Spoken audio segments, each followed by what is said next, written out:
Hi friends, కోటల గురించి మీరు చాలానే వినుంటారు.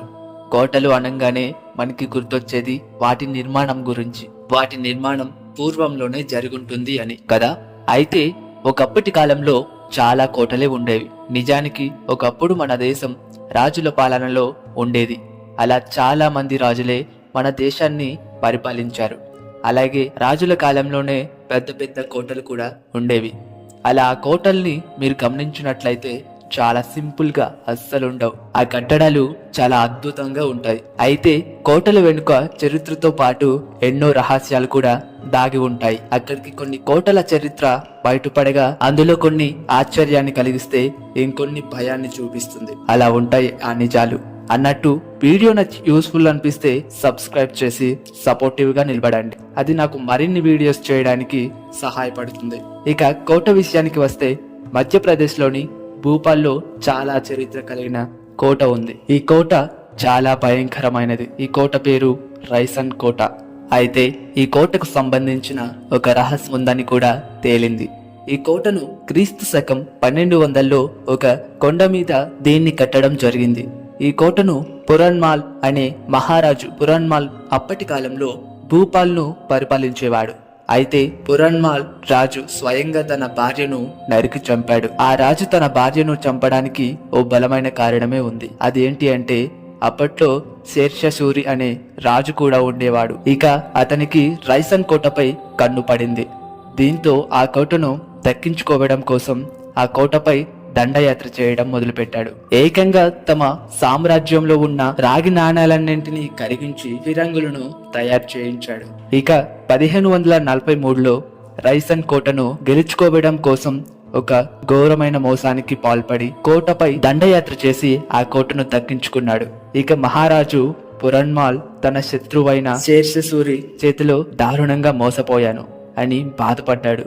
ఇక తన భార్య రాణి రత్నావళి శత్రువుల బారి నుండి కాపాడాలి అని అనుకున్నాడు. దీంతో తన భార్యను ఎలా కాపాడుకోవాలో తెలియక రాజు పురన్మాలే స్వయంగా తన భార్య రాణి రత్నావళిని తలను నరికి చంపేశాడు. అలా దారుణమైన సంఘటన ఆ కోటలో జరిగిన కొన్ని సంవత్సరాల తర్వాత అదే కోటలో మరో ఘటన చోటు చేసుకుంది. అదేంటంటే ఈ కోటకు మరో రాజు అయిన రాజసేన్ అనే వ్యక్తి ఈ కోటను పరిపాలించాడు. అయితే ఈ రాజసేన్ దగ్గర పరాస్ అనే ఒక రాయి ఉండేది. అయితే ఆ రాయి సాదాసీదా సాధారణమైన రాయి అని అనుకుంటే పొరపాటే. ఎందుకంటే దానికి కారణం ఆ రాయి ఎంతో శక్తివంతమైనది. అది శక్తివంతమైనదంటే ఆ రాయి కారణంగా ఇనుము కూడా బంగారంలా మారుతుంది. అంత ప్రతిభ ఉన్న రాయి. అయితే ఈ రాయి కోసం అప్పట్లో చాలా యుద్ధాలు జరిగాయి. ఎప్పుడైతే రాజసేన్ రాజుగా ఓడిపోయాడో అప్పుడు తన దగ్గర ఉన్న ఆ రాయిని కూడా ఆ కోటలో ఉన్న చెరువులో విసిరేశాడు. అలా జరిగాక ఆ రాయి కోసం చాలా మంది రాజులు వెతికి వెతికి చాలా కష్టాలే పడ్డారు. కానీ ఆ రాయి మాత్రం దొరకలేదు. ఇక మరో కోట గురించి తెలుసుకుందాం. ఉత్తరప్రదేశ్ లోని ఝాన్సీ నుండి 70 కిలోమీటర్ల దూరంలో ఒక కోట ఉంది. ఆ కోట పేరు గట్కుండర్ కోట. ఈ కోటను 11వ శతాబ్దంలో నిర్మించారు. ఇందులో 5 అంతస్తులు ఉంటాయి. 3 అంతస్తులు పైకి కనిపిస్తూ ఉంటే మరో 2 అంతస్తులు మాత్రం భూమి కిందికి ఉంటాయి. అయితే ఈ కోటకు 1500 నుండి 2000 సంవత్సరాల నాటి చరిత్ర కూడా ఉంది. అయితే ఈ కోటను చందేల్, బూండేల్, కాంగారులు వంటి ఎంతో మంది రాజులు పరిపాలించేవారు. ఈ కోట లోపలికి వెళ్తే మాత్రం అంతా అయోమయంగా ఉంటుంది. అయితే ఈ కోటను 4 నుండి 5 కిలోమీటర్ల వరకు కనిపించే విధంగా నిర్మించడం జరిగింది. కానీ ఆ కోట దగ్గరికి వెళ్ళాక అస్సలు దారి అనేది కనిపించినట్లుగా ఉంటుంది. భారతదేశంలో అత్యంత రహస్యమైన కోటల్లో ఈ కోట కూడా ఒకటి. అయితే చాలా ఏళ్ల కిందట కొంతమంది ఈ కోటను చూడడానికి వెళ్లారట. అది కూడా భూమి కింద ఉన్న గదులకు వెళ్లారు. సడన్ గా గది లోపలికి వెళ్లిన వారంతా ఒకేసారి మాయమయ్యారని అక్కడున్న వారందరూ చెప్పినట్టు తెలిసింది. అలా ఇప్పటి వరకు 50 నుండి 60 మంది వరకు మాయమయ్యారని తేలింది. అంతేకాకుండా అక్కడ మరింకెన్నో భయంకరమైన సంఘటనలు కూడా జరగటంతో ఆ కోటలో ఉన్న అన్ని గదులను మూసివేశారట. భారతదేశంలోని చరిత్రగాంచిన మరో కోట హిమాచల్ ప్రదేశ్ లోని హామీర్పూర్ లో ఉంది. ఈ కోటను సుజాన్పూర్ అనే పేరుతో పిలుస్తారు. ఈ కోటను 1758 సంవత్సరంలో నిర్మించారు. అయితే సుజాన్పూర్ కోటలో మాత్రం చాలా అంతుపట్టని రహస్యాలు దాగి ఉన్నాయని తెలుస్తోంది. ముఖ్యంగా ఈ కోటలో అరబ్బుల నిధి ఉందని, అది అక్కడ ఉంది అనే విషయం మాత్రం ఇప్పటి వరకు కూడా పట్టుకోలేకపోయారని తెలుస్తోంది. ఈ కోటను కటోచ్ రాజు వంశానికి చెందిన రాజు అభయచంద్ పరిపాలించాడు. ఇక అభయచంద్ తర్వాత సంసార్ చంద్ అనే రాజు ఈ కోటను పాలించాడు. దీంతో ఈ రాజుకు సంబంధించిన కోట్ల విలువైన నిధులు కూడా ఉన్నాయని తెలిసింది. ఇక ఈ కోట లోపల 15 కిలోమీటర్ల పొడవైన స్వరంగం కూడా ఉందంట. అయితే ఈ స్వరంగం చివరి వరకు కూడా ఎవరూ వెళ్ళలేకపోయారు. దీనికి కారణం చాలా ఇరుకుగా ఉండే స్థలంతో పాటు చీకటిగా ఉంటుందని, ఆ స్వరంగం లోపలికి ఎవరు కూడా వెళ్ళడానికి ధైర్యం చూపలేదని తెలిసింది. ఇక రాజు సంసార్ చంద్ మాత్రం దోపిడీ చేసి తెచ్చుకునే నిధిని దాచుకోవడానికి రహస్యంగా స్వరంగం ఏర్పాటు చేసుకున్నాడంట. ఇక బీహార్ లోని షేర్గర్ అనే కోట ఉండగా ఈ కోటలో ఎన్నో అంతు చిక్కని రహస్యాలు ఉన్నాయి.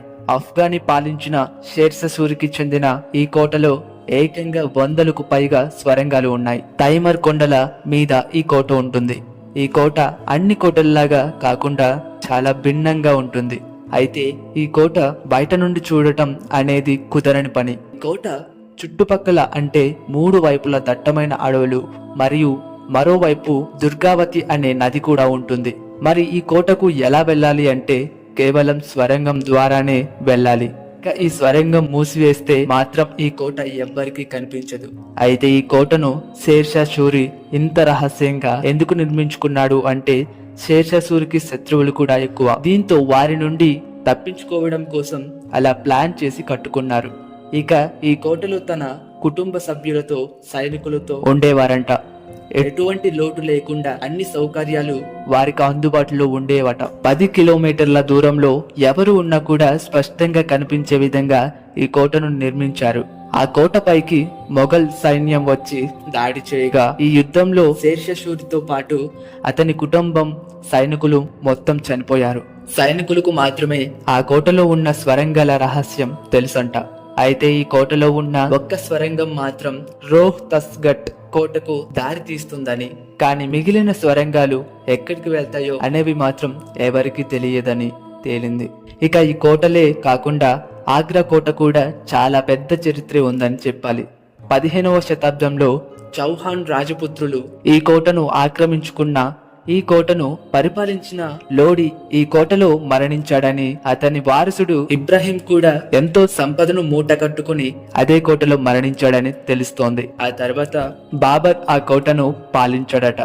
ఇక మొదటి పానిపట్టు యుద్ధం క్రీస్తు శకం 1526 తర్వాత మొఘలులు ఈ కోటను స్వాధీనం చేసుకుని పాలించారు. ఇక 1530లో హుమాయూనికి ఇక్కడే పట్టాభిషేకం చేశారు.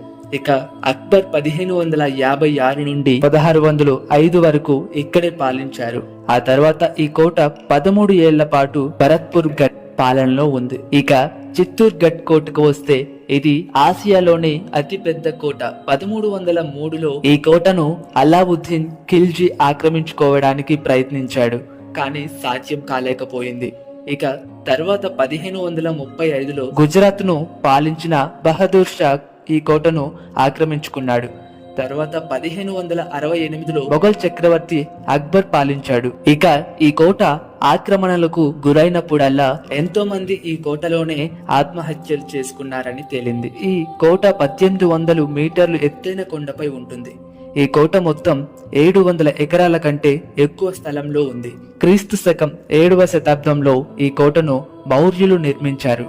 అయితే అంతకంటే ముందుగా పాండవులలో భీముడు ఈ కోటను నిర్మించాడని కొందరు అనుకుంటున్నారు. ఇక ఎంతమంది గొప్ప గొప్ప యోధులు కూడా ఈ కోటలో మరణించడం జరిగింది.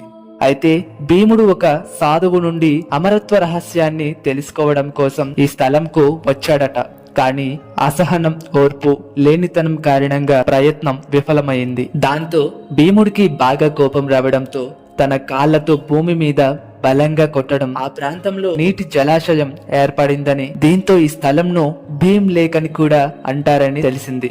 ఇక రాజస్థాన్ లో ఉన్న జైసల్మేర్ కోట విషయానికి వస్తే ఈ కోటను పసుపు నిర్మించడమే తప్ప ఎక్కడ కూడా సున్నంను వాడలేదు. పైకప్పు తేలికగా ఉండడానికి కలపను వాడినట్లు తెలిసింది.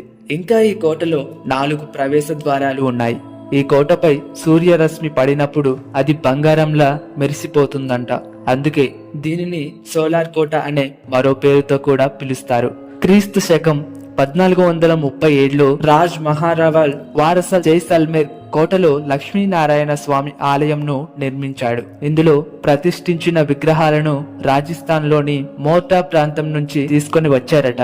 ఇలా ఈ కోటల్లోనే కాకుండా ఇంకా ఎన్నో కోటల్లో కూడా చాలా చరిత్ర దాగి ఉంది.